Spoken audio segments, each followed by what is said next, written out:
Welcome to our channel. Today we how to activate Azure Machine Learning for training pipelines, complete guide step by step clearly. Start by signing in to the Azure portal. Navigate to the Azure Machine Learning service. Create a new workspace if you haven't already done so. Click on Create to set up the workspace. Fill in the required fields such as workspace name and subscription. Select the resource group or create a new one.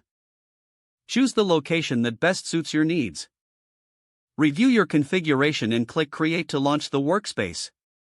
Once your workspace is created, go to the Azure Machine Learning Studio. Click on Datasets in the left menu to upload your training data. Select Create Dataset and choose the source of your data. If your data is in an Azure blob, select from Data Store and follow the prompts.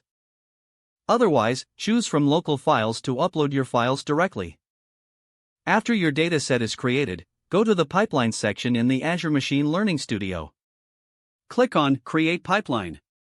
Use the designer to drag and drop components needed for your training pipeline. Add a dataset by dragging it into the pipeline canvas. Configure the dataset properties to connect it to your training module. Next, add a training module to the pipeline.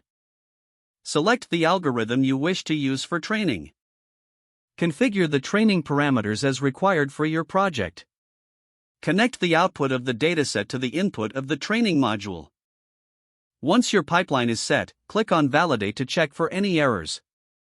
After validation, click on Submit to run your pipeline. Monitor your pipeline's progress under the Pipelines tab.